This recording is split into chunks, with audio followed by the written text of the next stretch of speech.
किसान भाइयों, आज आप लोगों से हम बात करेंगे कि उच्च गुणवत्ता के बगीचों में किस तरह से नमी संरक्षण करनी है या पोषक तत्वों का प्रबंधन किस तरह से करना है।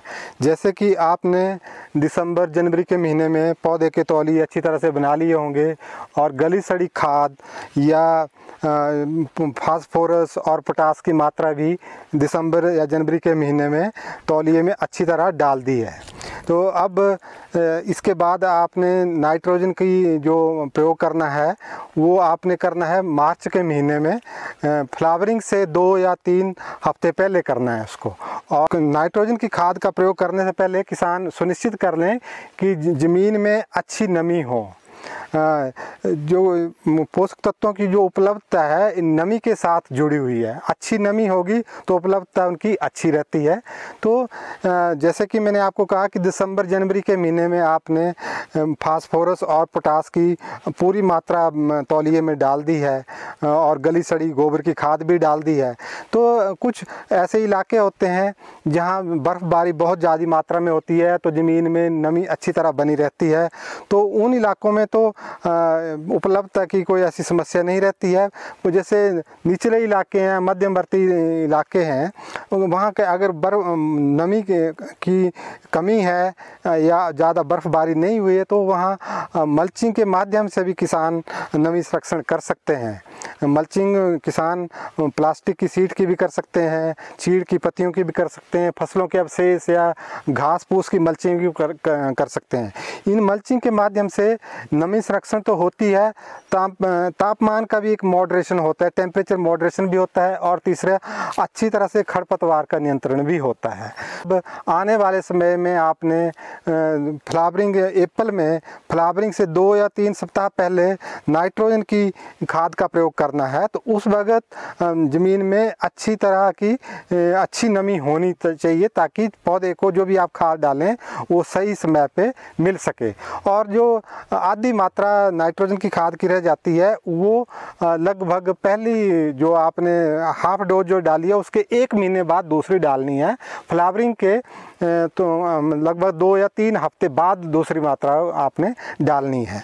और अगर उस वक्त नमी कम रहे या बारिश ना हुई हो तो कम से कम 4 सेंटीमीटर या 5 सेंटीमीटर की सिंचाई ज़रूर दें। उसका मतलब है कि 1 स्क्वायर मीटर में कम से कम 40 लीटर पानी किसान ज़रूर डालें ताकि उसमें अच्छी नमी बनी रहे और फ्लावरिंग के बाद अच्छा फ्रूट सेट भी हो और पौधे को अच्छी पर्याप्त मात्रा में पोषक तत्व भी उपलब्ध हो सकें। मैंने जैसे आपको कहा कि पौधे की बढ़वार जो है, ग्रोथ जो है, ज़्यादातर ये मॉइस्चर अवेलेबिलिटी और पोषक तत्वों की अवेलेबिलिटी के उपलब्धता के ऊपर ही निर्भर करती है। ये थी कि नाइट्रोजन की आधी मात्रा मार्च के एंड जैसे में डालनी है, दूसरी फ्लावरिंग के 2 या 3 सप्ताह बाद डालनी है।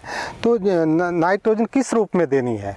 तो आजकल कैन खाद तो किसानों को उपलब्ध नहीं हो रही है, तो नाइट्रोजन को यूरिया के रूप में दे सकते हैं। यूरिया में 46% नाइट्रोजन होती है और ये काफ़ी सस्ती भी है दूसरी खादों के तुलना में। जैसे कैन खाद है, या कैन खाद तो वैसे उपलब्ध भी नहीं है लेकिन उसकी तुलना में भी सस्ती भी है।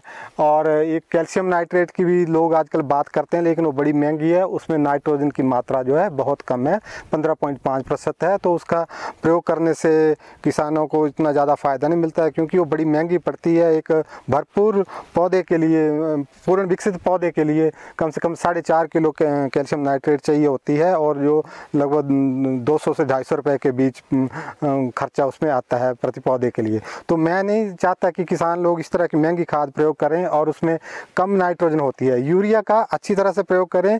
यूरिया एक तो सस्ता है और उसमें नाइट्रोजन की मात्रा भी बहुत ज़्यादा है।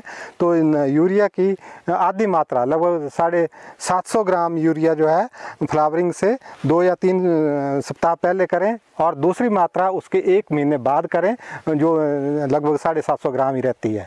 तो कुल मात्रा जो है नाइट्रोजन की 1500 ग्राम आती है। तो उसमें से आधी मात्रा फ्लावरिंग से 2-3 हफ्ते पहले कर लें, बाकी 1 महीने बाद में प्रयोग करें ताकि तीनों पोषक तत्व नाइट्रोजन, फास्फोरस और पोटास, ये मुख्य पोषक तत्व हैं, इनकी बहुत बहुत ज़्यादा पौधे के लिए ज़रूरत रहती है।